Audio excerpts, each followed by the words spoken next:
and welcome back to another episode of Kerbal Space Program. So, I recall that we're on episode 12, and last time our episode ran a little bit long, so I decided to split it into two parts. And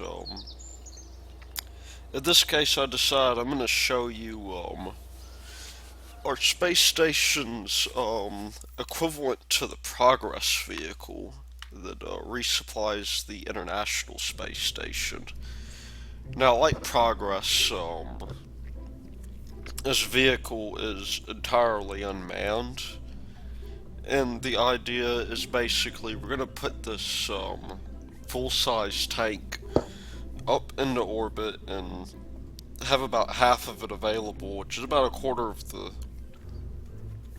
jumbo tank, in order to refuel our space station. So this is, of course, Bucephalus. It's named after Alexander the Great's horse. Of course, if y'all have ever watched Reign the Conqueror, there's an interesting story about Bucephalus in that show, where basically he's a crazy horse that you know basically has a tendency to eat his master. Now, of course, in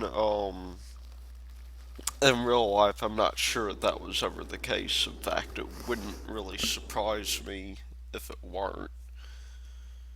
But nonetheless, it did, in my opinion, make for a pretty cool name. So we're gonna do our usual thing here. In fact, I'm just gonna go ahead and launch now. We're just about directly overhead, so we're just gonna go ahead and get that ready. Like most of our spacecraft, we have mech job on here. You'll have to forgive me, by the way, if I'm still a bit nasally. I'm still a little bit under the weather. Apparently, something started going around at work, so y'all know how that is. But we're reusing the forum design that we used in our launch stack for Sirius. That's a fairly straightforward design, in my opinion. And I mean, we're gonna do our basic, launch profile here that we normally do. So we're about to drop off the remainder of that stage, and we're gonna do our gravity turn here in a bit. Now, one thing about mech job that is really weird is that it does seem to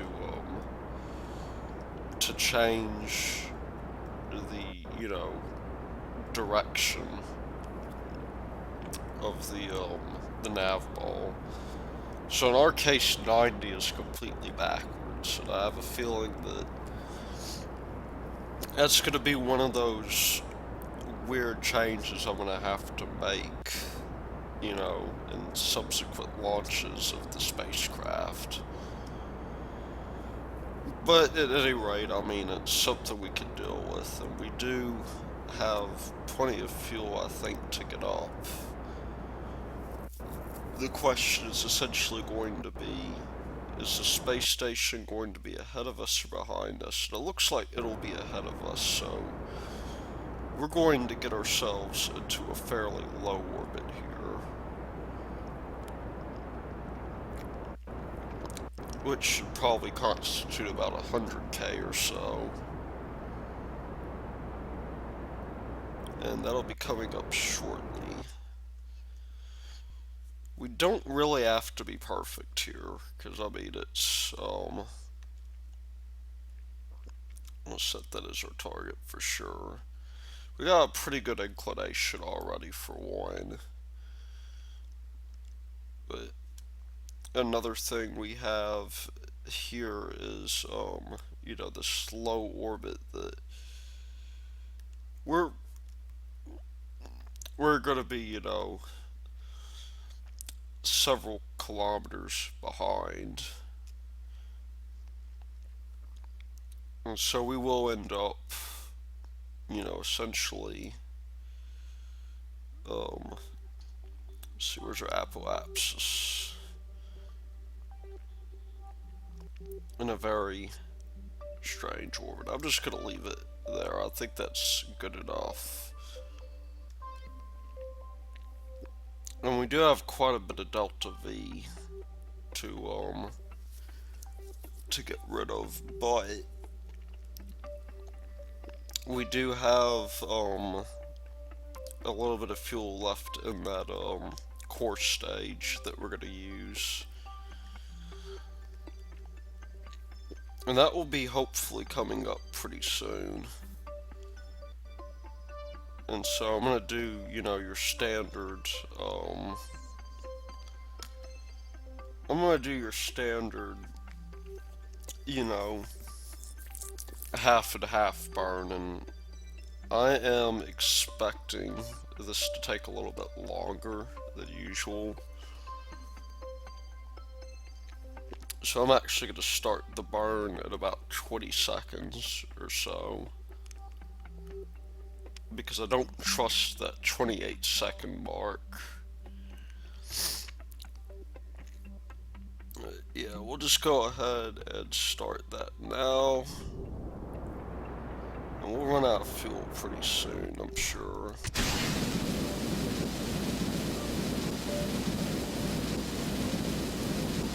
And so this will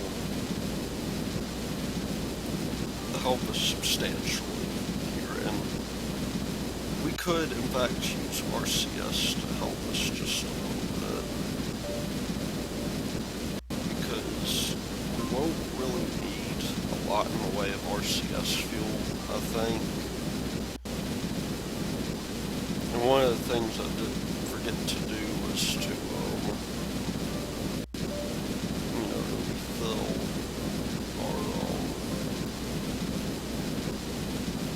refill our other docking thing. But, yeah, I mean, one of the things I was going to say is, we actually have a bit of a decision we have to make, after this, because the space station, I do think I do want to take a break from that.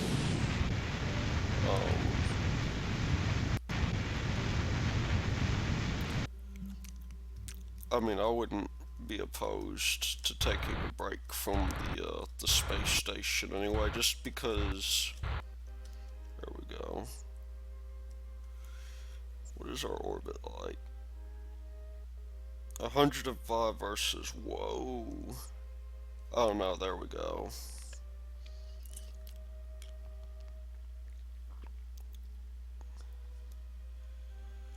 Yeah, we'll just kill that maneuver node. And you know what, we probably could stretch this out just a little bit more so that we get an encounter of some kind.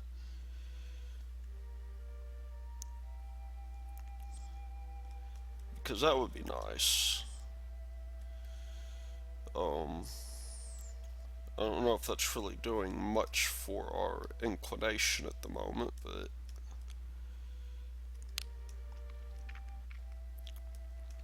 nonetheless, we do want an encounter.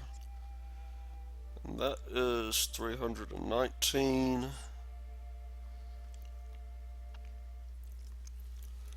We'll just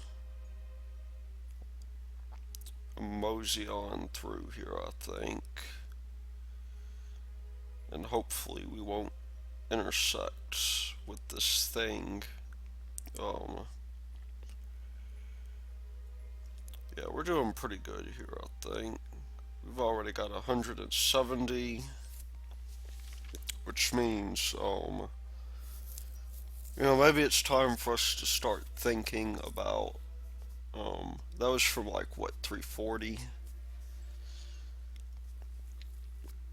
maybe it's time for us to start thinking about dropping our apoapsis pretty soon. Or rather, dropping or raising our periapsis.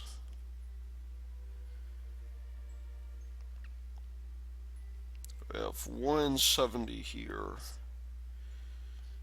20 kilometers. So I'm pretty sure at this point that raising our periapsis wouldn't be such a bad idea.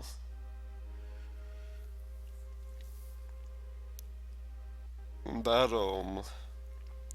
will get us there, I think.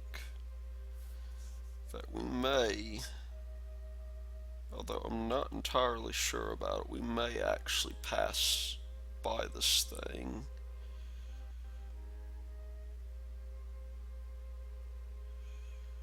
And so, where are we at now?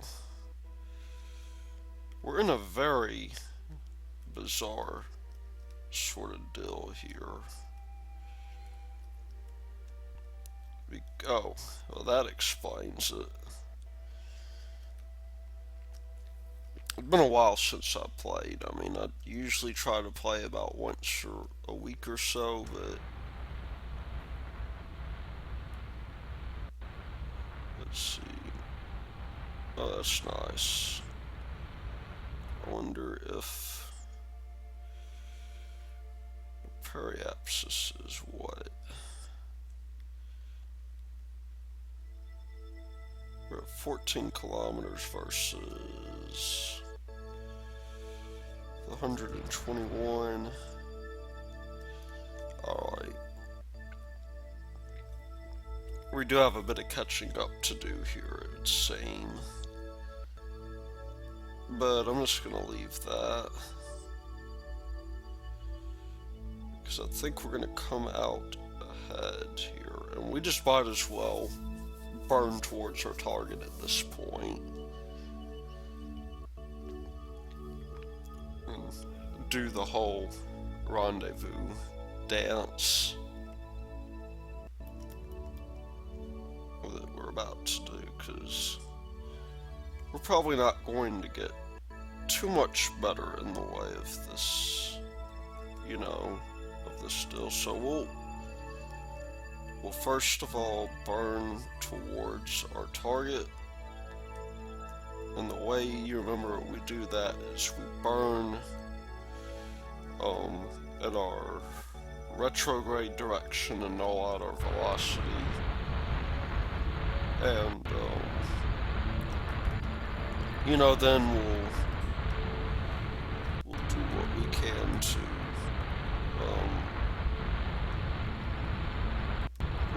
can to take it up in that direction. So, you know, we're not going to try and null it out perfectly like last time. It's a bit of a fool's errand, but what we can do is we can, you know, burn towards it. And we are already picking up a lot of steam, so we need to burn directly towards this thing.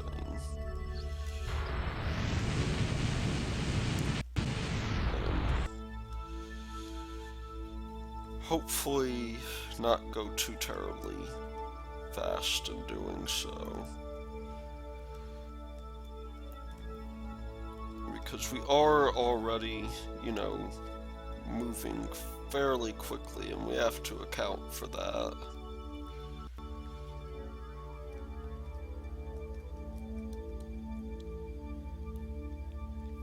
And as we know, one of the weird things that happens whenever we do try to encounter an object is you can't necessarily burn straight towards it because it changes your orbit, right? So instead, you know, you've got to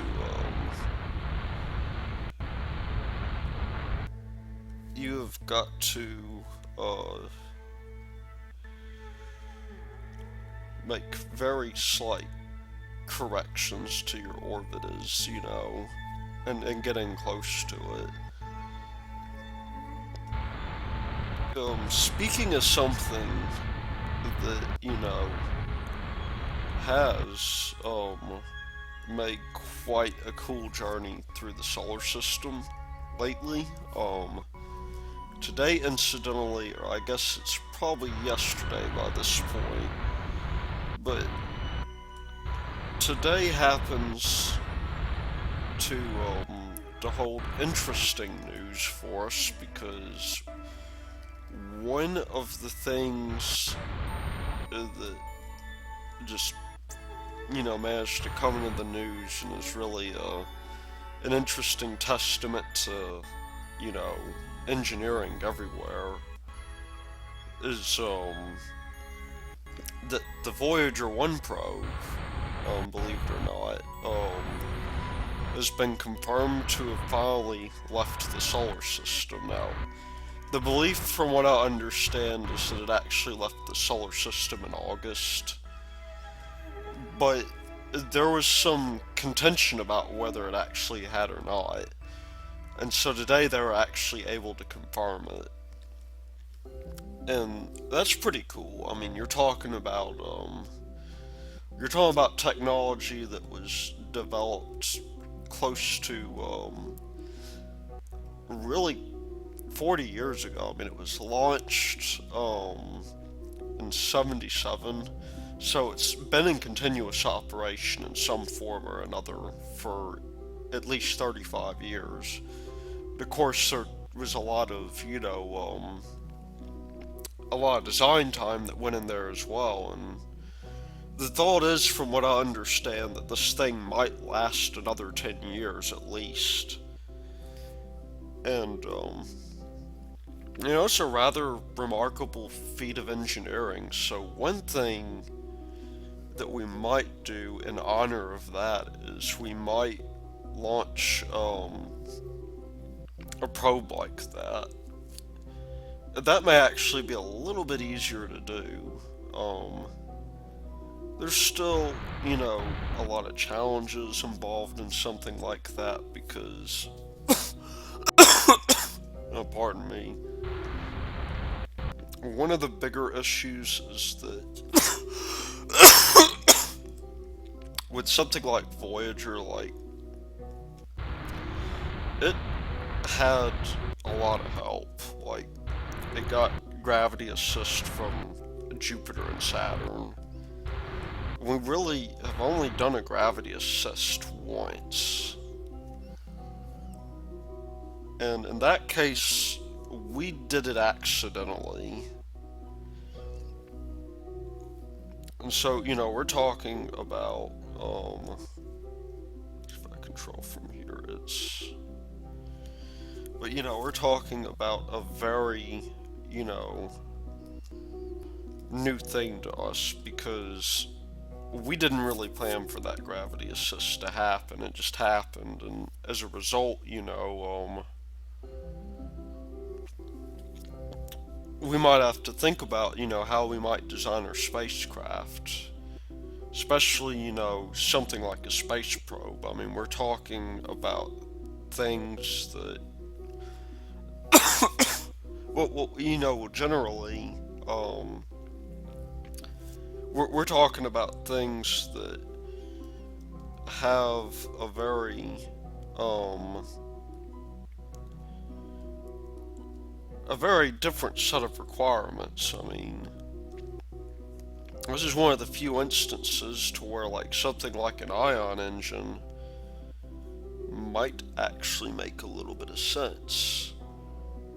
And so, we have to think about in those terms because, let's see, control from here. We have to think we want this thing with low mass, so it takes very little fuel to get it going.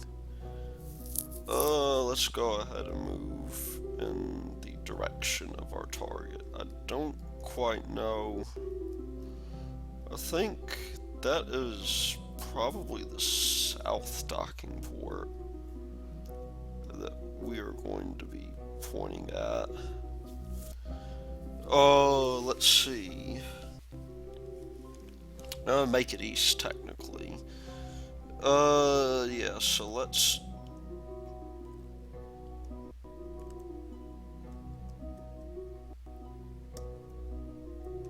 Or maybe not. Maybe it's due north.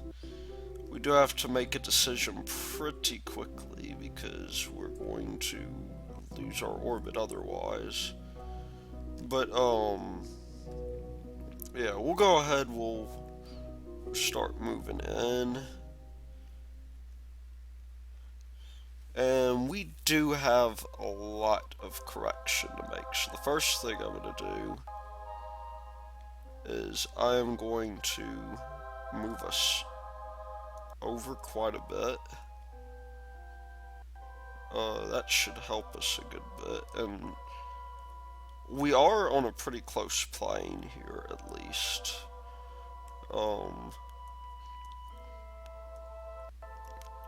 I'm gonna go on X 1 meter per second. I think Y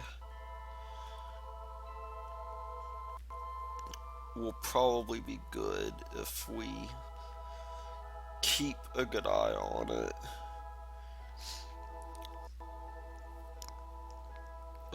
Let's see.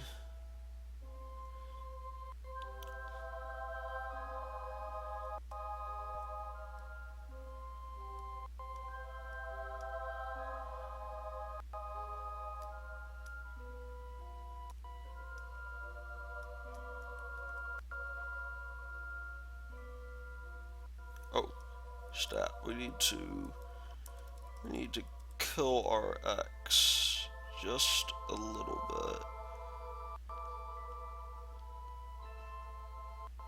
I don't know if that means we are oscillating here or not.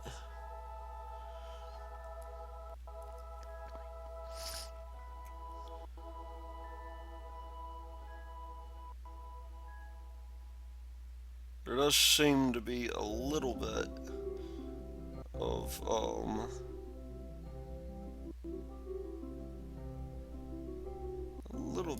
confusion here as to what I'm doing.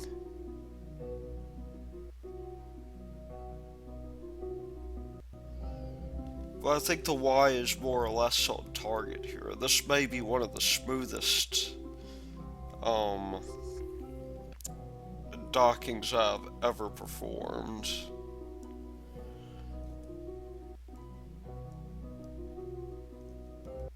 Maybe I should be going towards this thing. What do y'all think? Yeah.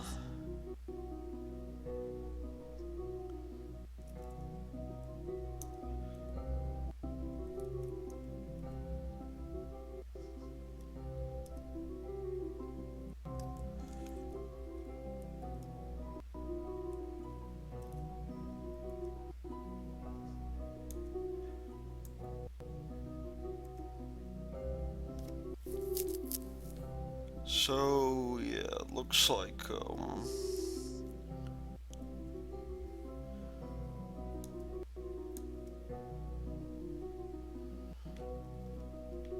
looks like maybe, my X isn't working as well for me as I'd like.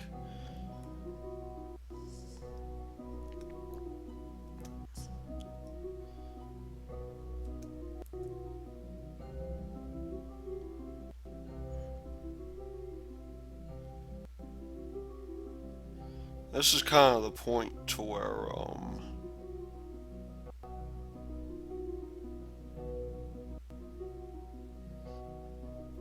these subtle adjustments may be incredibly difficult to make as far, we're as far out as we are.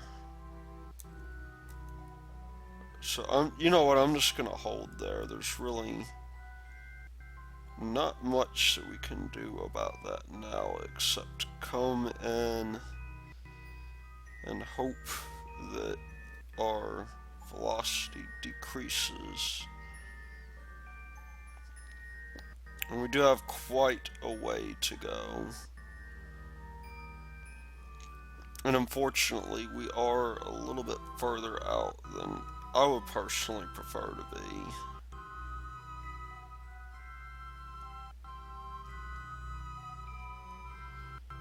So I'm just gonna bring this down to a respectable distance and hope that when we do our docking that it goes well. Because let's see, are we still... Yeah, we're still docking that target. So anyway,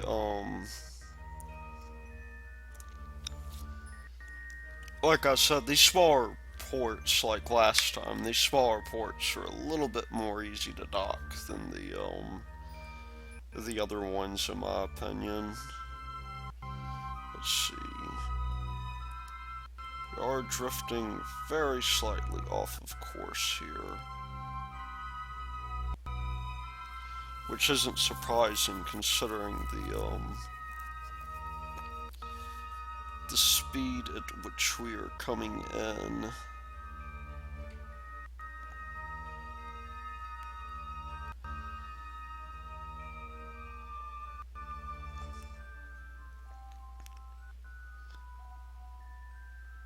I mean, holding this position is probably, at this distance, not going to be very easy to do. If we can minimize that, I'll be happy. What would be nice, in my opinion, is if we had like one more degree of accuracy on this.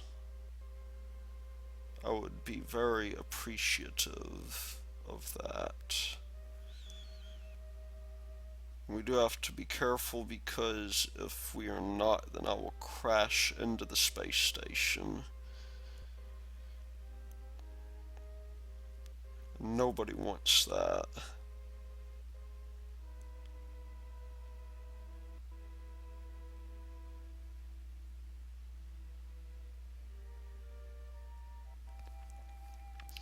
Yeah, that one more degree of precision would be very useful about now.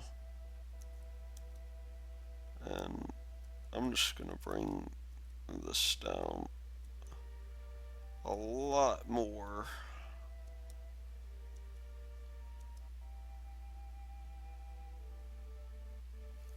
And correct a little bit for my Y.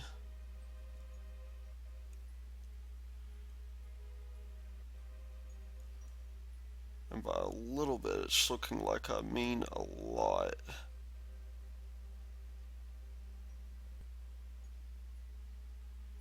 Because we are getting incredibly close.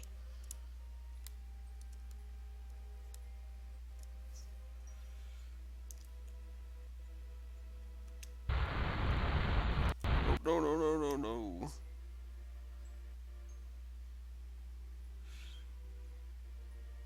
Well, that worked a little bit better than planned. I guess y'all can kind of get a sense of like how wobbly this thing is now. But you can see we have the fuel from last time, which is a pretty good amount. And we're just going to take this fuel that we have here. We're going to transfer it out. That should give us about half of a tank when we're done. I'm going to leave about maybe 50 units of fuel in. I think that should probably be sufficient. Or 27 units of fuel.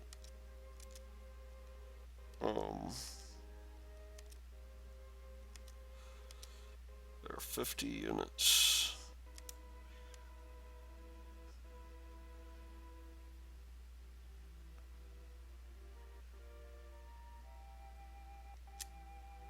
Let's see. Can we get a little bit more? I think so. I think that is just about right. And so we're more than about halfway there, which is really nice. I mean, it'll only take like maybe one or two more missions to get this thing completely full. Let's see. We didn't drift off course too much, which is nice. And let's see, do we have um any monopropellant to do? Yeah, I reckon we probably do. So we'll just fill this thing up real quick. Let's see. Because we did go through the trouble of balancing this. So we might as well. And this makes, in my opinion, for a very useful sort of deal.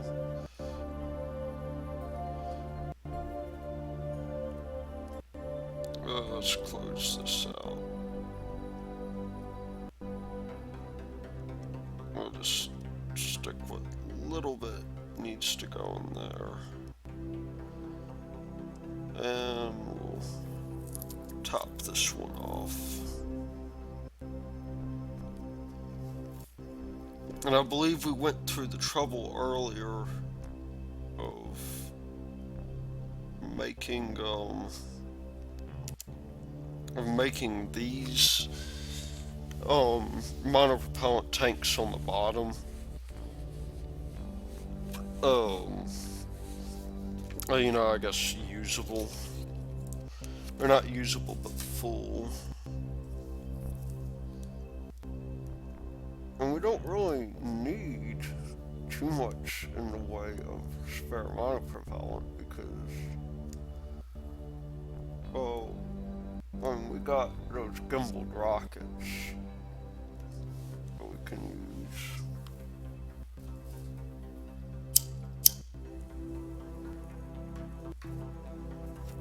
But the main thing there is going to be that we take complete advantage of our we take complete advantage of the fact that we have all this fuel on board. You might be wondering why it was that I didn't put the big tanks on here. And the big tanks, it turns out, are good for about half a ton.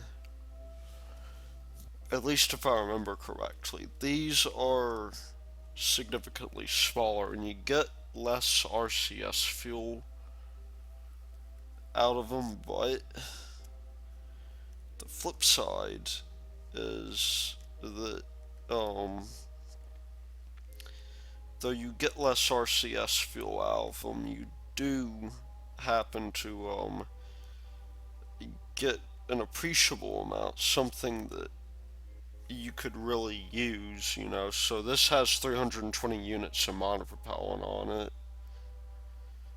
and that's a pretty good amount. I mean, it's you could do better, probably.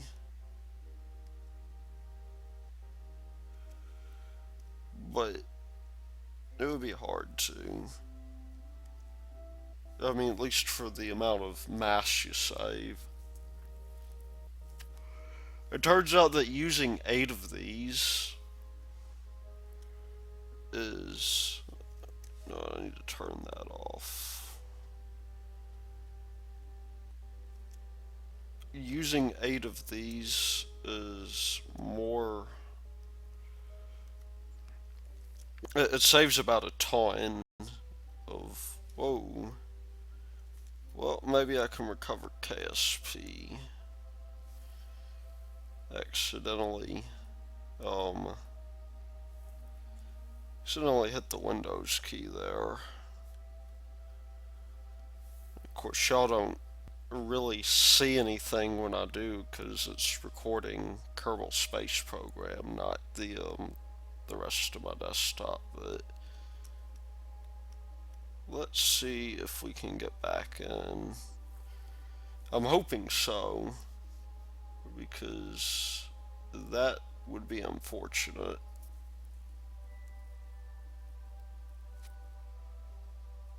But you could hear the music going, which is which is a good sign.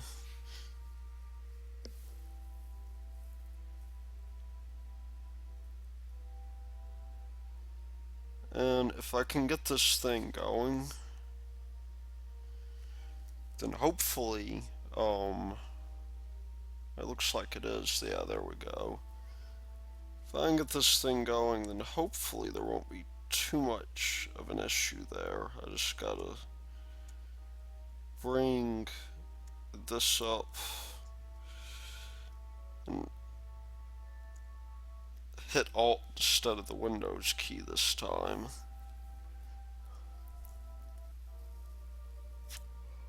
You know, I have to say, at least when this happens, it's not as annoying as when it happens in Windows 8. I got the chance to play KSP on a Windows 8 machine a little while back, and it wasn't the most pleasant experience I've ever had. Oh, you know what we forgot to do? We forgot to fill these center tanks on here, so we'll just go ahead and we'll do that now. Transfer this out.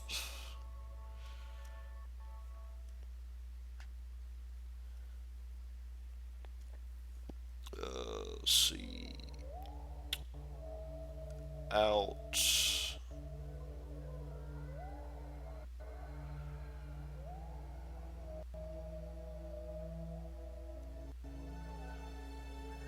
Where's that other tank? I think it's here. It's a fuel tank. Out. Be nice if there was a way to minimize this.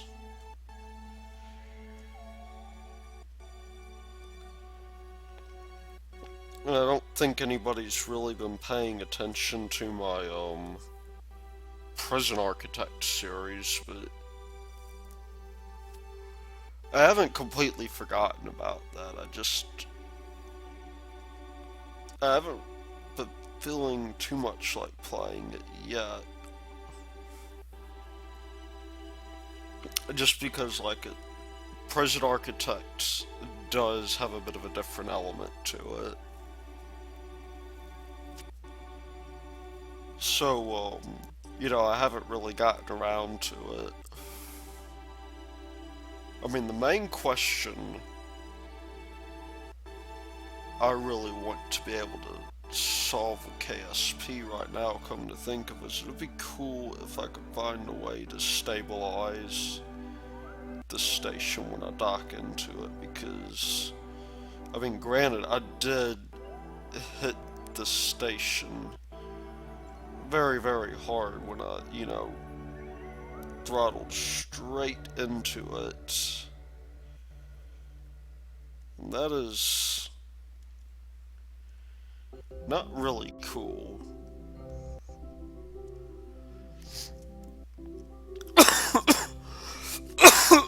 Oh, pardon me. That is quite uncool. In fact, there's our last little bit of fuel there in our RCS tanks. But yeah, I mean, I was going to say at any rate that, you know, it's never fun when that happens, you know. And I could imagine, like, with a horrible accident, this could be pretty bad.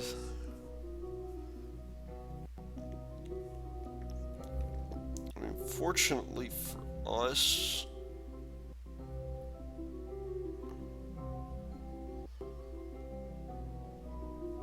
let's see.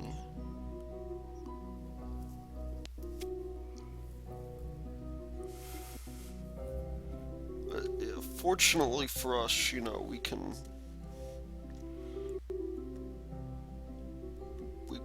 you know, get back to Earth on very little fuel.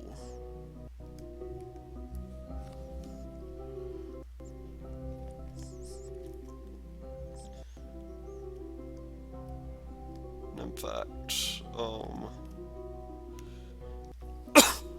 if we use just our torque, we should be able to make the burn we need very easily. So let's go ahead and do that. I think we're clear of the space station, and we'll just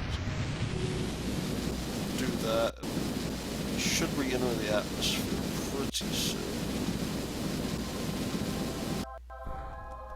Hopefully. Yeah. So, that's basically, Bucephalus. And that has been in my mind, like I practiced this about a week ago. And this actually went pretty smooth, in my opinion. Aside from that one deal to where, we hauled ass into the space station, I think it's actually been a really, you know, uneventful flight. And you can imagine how we might use a vehicle like this to, I guess, to fuel a space station like that. So, there are plenty of other things we could do at this point. We could, build a space plane, which might be kind of interesting. We haven't really done too much with planes at all. Or we could, as I said, build a series of probes that we could, send out into the solar system, maybe put one on a solar escape trajectory, which I think will eventually cause the Kraken to come and, gobble it up. I don't know what happens once you leave the confines of the solar system, but I can imagine it probably would not be pretty. And then there is also is the ship throttled up? There is also possibly installing something like maybe kethane and uh, doing what people like Scott Manley have been doing, and basically mining the moon for fuel and working on, I guess, what you might call a an everyday sort of space travel deal. And those are all possibilities that I think we could entertain very easily. It just depends on where we decide to go. I guess, one thing that I failed to do here, I should have used my lights probably when I was docking. But yeah, I mean, we can do all those things. We could attempt to send a probe to another planet, which could be kind of cool. And for planets, I've read that Eve is the easiest one to get to. Um, Now, of course, to get off of Eve, we don't really have the technology yet. I mean, it's possible, but it's that's going to be a different challenge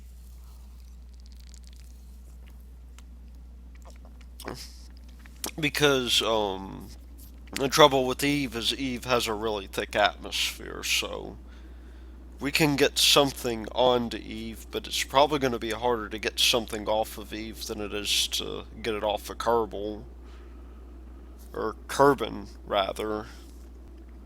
Kerbal, of course, is the sun, and assuming we could land something on the sun, um, I don't reckon we could realistically build a rocket to take off of it, whatever that might entail. I mean, it's not really like the sun has a solid surface of any kind, unless like it's a neutron star.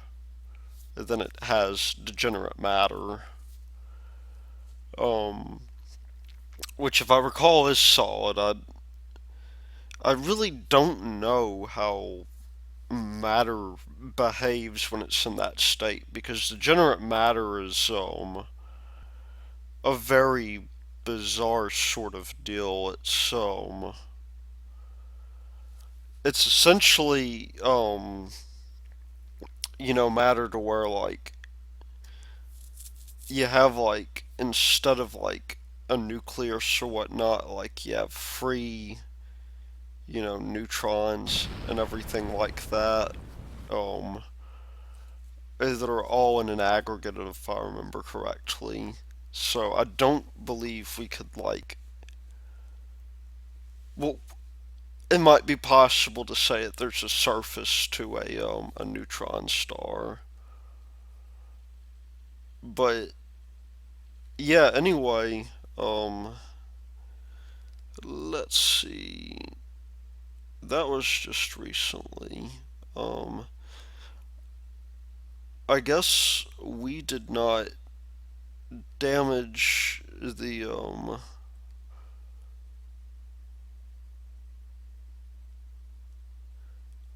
I guess we didn't damage the space station, which surprises me. So, I mean, I'm gonna call that a win right there, and we will go ahead and think of something for the next episode. Until then, this has been Thy Lord Root, and have a good one.